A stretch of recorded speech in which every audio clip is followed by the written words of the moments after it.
और चित्तौड़गढ़ से इस वक्त एक बड़ी खबर आ रही है। सहकारिता मंत्री गौतम दत्त के खिलाफ मामला दर्ज। डूंगला थाने में बीएनएस की धाराओं में एफआईआर दर्ज। थानाधिकारी शैतान सिंह की रिपोर्ट पर मामला दर्ज। एफआईआर में मंत्री पर गाली गलौज धमकी देने का आरोप है। एफआईआर में राजकार्य में बाधा के आरोप भी लगाए गए हैं। पुलिस कर्मियों को बुलाकर अभद्र व्यवहार का आरोप लगाया गया है। मामले की जांच सीआईडी सीबी जयपुर को भेजने की प्रक्रिया शुरू हुई है। हालांकि मंत्री गौतम दत्त ने पहले ही इन आरोपों से इनकार किया। मंत्री ने वायरल ऑडियो को एआई से बनाने की बात कही। फिलहाल इस पूरे मामले को लेकर राजनीतिक और प्रशासनिक स्तर पर चर्चाएं तेज हो चली हैं। अभिषेक शर्मा हमारे सहयोगी फोन लाइन पर जुड़ रहे हैं। अभिषेक, क्या ये पूरा मामला है और क्या किसी बड़ी मुसीबत के तौर पर इसे देखा जा सकता है मंत्री के लिए, या फिर जिस तरीके से वो कह रहे हैं कि ये सारे आरोप निराधार है उसमें दम है? जी, निश्चित तौर पे राजस्थान सरकार में मंत्री है गौतम दत्त, जो डूंगला थाना पुलिस में कथित फोन वार्ता को लेके अब मामला उनका तूल पकड़ता जा रहा है। वहीं डूंगला थाना अधिकारी शैतान सिंह ने रिपोर्ट दर्ज करी है थाने में और बीएनएस की धाराओं में मुकदमा दर्ज किया है। एफआईआर में आरोप लगाया गया है कि एक प्रकरण की जांच के दौरान मंत्री गौतम दत्त ने थाना परिसर के बाहर पुलिस अधिकारियों और कांस्टेबल पर बुलाकर गाली गलौज की है। पुलिस कर्मियों को ट्रांसफर कराने और उनका इलाज करने की धमकी देने का उल्लेख भी एफआईआर के अंदर किया गया है। वहीं थाना अधिकारियों ने रिपोर्ट में लिखा है कि मंत्री के व्यवहार से राजकार्य में बाधा उत्पन्न हुई है और पुलिस विभाग की छवि दुर्मिल हुई है। वहीं मंत्री का सुबह मामला तूल पकड़ता देख मंत्री ने एक वीडियो जारी किया था और जिसमें मंत्री ने साफ कहा था कि वायरल ऑडियो में सुनाई दे रही आवाज उनकी नहीं है, ये एआई तकनीक के जरिए ऑडियो से छेड़छाड़ कर उन्हें बदनाम करने की कोशिश की जा रही है। फिलहाल पूरे मामले को लेकर जिले में जयपुर तक की राजनीतिक हलकों में चर्चाओं का और पुलिस स्तर और प्रशासनिक चर्चाओं का दौर तेजी से चालू हो गया है। जी बिल्कुल अभिषेक, और अगर ऑडियो की बात की जा रही है तो क्या इस पूरे मामले अब एफआईआर होने के बाद जांच भी तेज होगी?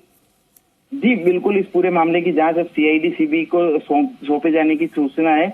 उसके बाद ही इसमें पूरा मामला पुलिस इसमें जांच करेगी और जांच के बाद ही निकल कर सामने आएगा कि क्या सही है और क्या गलत है। वहीं मंत्री ने दूसरी तरफ अपना खंडन जारी करते हुए भी वीडियो जारी किया था। जी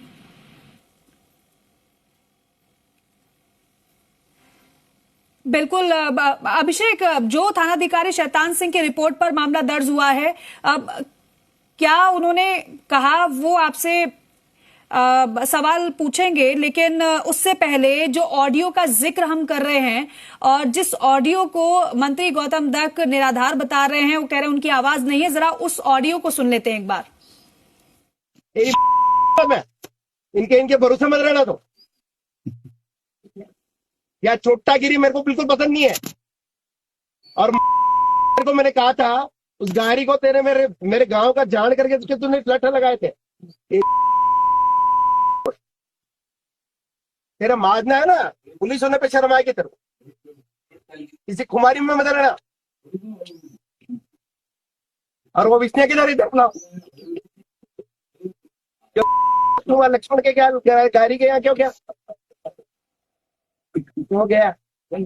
अरे तू गया रे, तभी तो वो मेरे को कह रहा है। बाकी कौन कहेगा? कोई आदमी यहाँ से लखड़ों से रहना। मेरे को लग गया किसी आदमी से पैसे मांगे ना, तुम्हारी तेरे किस बात की कुमारी है? या क्यों है वापस? तेरे को वहां से बड़ी साड़ी से भगाया था तो क्यों है? शर्म नहीं आती तेरे को? चोटे। और आशुतोष शर्मा हमारे सहयोगी फोन लाइन पर जुड़ गए। आशुतोष, हम मंत्री गौतम दत्त का जो कथित ऑडियो है वायरल हुआ है वही अपने दर्शकों को सुना रहे हैं। अब थानाधिकारी की ओर से रिपोर्ट दर्ज करा दी गई है। क्या पूरी जानकारी आपके पास है इस पूरे मामले को लेकर? क्योंकि जिस तरीके से ये ऑडियो वायरल है, किसी बदतमीजी की बात वो कर रहे हैं कि ऐसे नहीं होगा।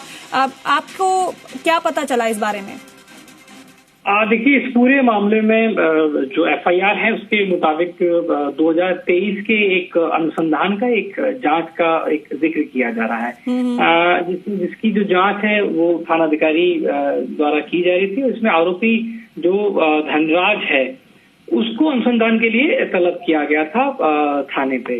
और अनुसंधान के लिए जब वो थाने पे आया, जिसके प्रकरण में उससे पूछताछ की गई, उसके बाद में जो इसके अंदर आईओ था, अनुसंधान अधिकारी था, उसने धनराज खरोल को इसी पूरे मामले के और जो दूसरे अन्य आरोपी थे, जिसमें उनके एक बेटे थे मनोज खरोल और एक उनके कुछ परिजन थे, उन्होंने कहा कि पूछताछ के लिए उनको थाने पे आना होगा। इस बात पे जो धनराज खरोल है उसने कहा कि जो भी जांच करनी है मेरे से कर लो, मेरे जो उसका जो बेटा है मनोज, किसी भी दूसरे व्यक्ति को थाने पे वो आकर उपस्थिति नहीं देंगे और राजनीतिक पहुंच का हवाला भी दिया गया। ये बहुत साफ साफ इनकार कर दिया गया। उन्होंने कहा कि अगर मेरे बेटे मनोज को बुलाया गया तो मैं जो मंत्री के नाम का हवाला दिया गया, गौतम दत्त मंत्री के नाम का हवाला दिया गया और कहा कि मैं उनसे बात करता हूं और आगे की जो भी बातचीत होगी वो करेंगे।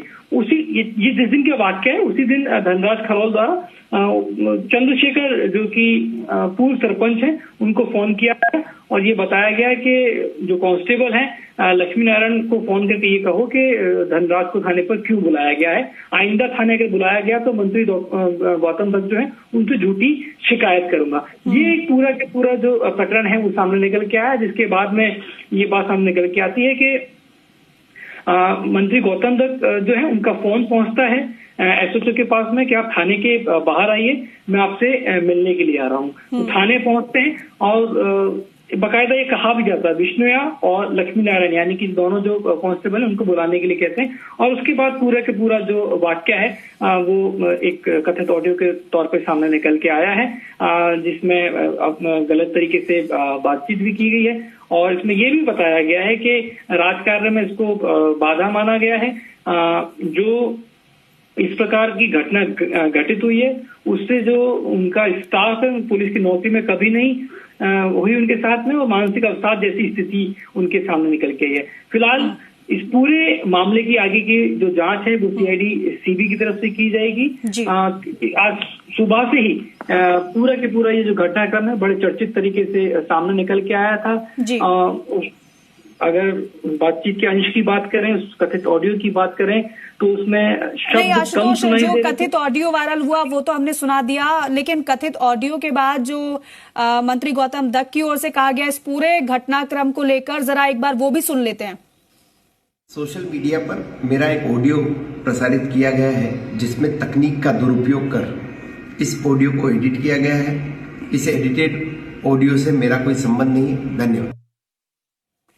तो देखिए, मंत्री गौतम दत्त को भी आपने सुना, उन्होंने कहा कि ये जो कथित ऑडियो जो वायरल है जिसे आप सुन रहे थे वो मेरी आवाज नहीं है, उसे एआई के जरिए एडिट किया गया है, मेरी आवाज नहीं है। साफ तौर पर उन्होंने इनकार कर दिया है इस ऑडियो में अपनी आवाज होने से। लेकिन एक तरफ ये तस्वीर आपको दिखा रहे हैं, ऑडियो जो वायरल हुआ वो हमने आपको सुना दिया और दूसरी तरफ ये एफआईआर की कॉपी इस वक्त टीवी स्क्रीन पर आपके सामने है जो मंत्री गौतम दत्त के खिलाफ एफआईआर दर्ज कराई गई है थानाधिकारी की ओर से और ये कहा गया है कि उन्होंने गाली गलौज की है, साथ ही साथ धमकी भी उन्होंने दी है। एफआईआर में राजकार्य में बाधा के आरोप भी लगाए गए हैं।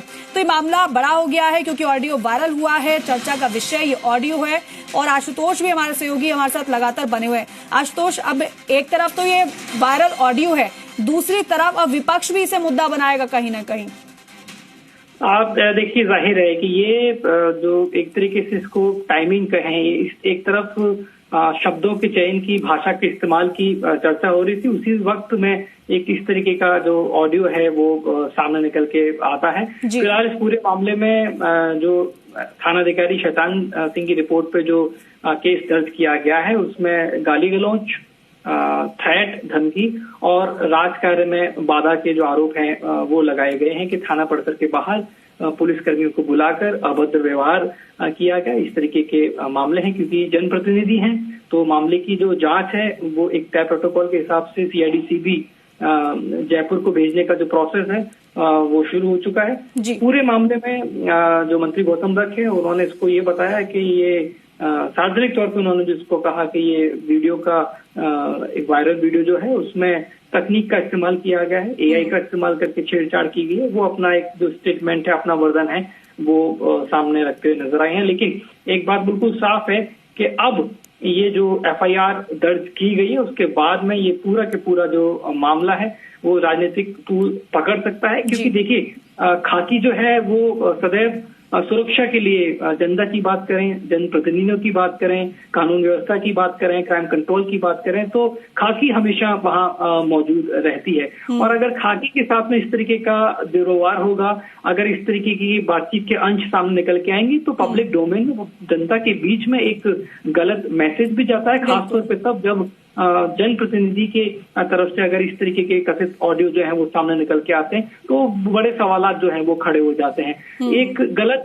मैसेज किसी भी प्रदेश के अंदर जाता है कि वो खाकी जो बात करती है आम जनता की सुरक्षा की, पूरे राजस्थान की सुरक्षा की, अगर उनके साथ में इस तरीके का व्यवहार होगा तो वो किसी भी तरीके से ठीक नहीं है। फिलहाल ये जाहिर है कि ये पूरा मामला जैसे जैसे तूल पकड़ता हुआ नजर आ रहा है, इसमें राजनीति और भी तेज हो सकती है। और बिल्कुल आशुतोष, और ये पूरा मामला सामने आने के बाद हर कोई यही जानना चाहेगा कि सच क्या है, और क्योंकि मंत्री गौतम दत्त ने तो साफ तौर पर इनकार कर दिया है कि उनकी आवाज है ही नहीं, इस्तेमाल एआई का किया गया है। अब सच क्या है, झूठ है ये मामला या फिर वाकई में इसमें कोई सच्चाई है, अब जांच पूरी हो जाएगी तब जाकर पता चल पाएगा। फिलहाल आशुतोष आपका बहुत शुक्रिया, अभिषेक आपका भी बहुत धन्यवाद इस पूरी जानकारी के लिए।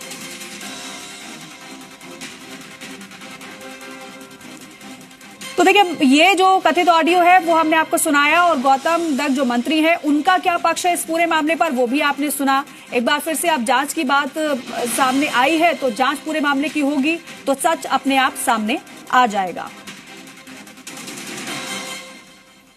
सोशल मीडिया पर मेरा एक ऑडियो प्रसारित किया गया है जिसमें तकनीक का दुरुपयोग कर इस ऑडियो को एडिट किया गया है। इस एडिटेड ऑडियो से मेरा कोई संबंध नहीं है। धन्यवाद।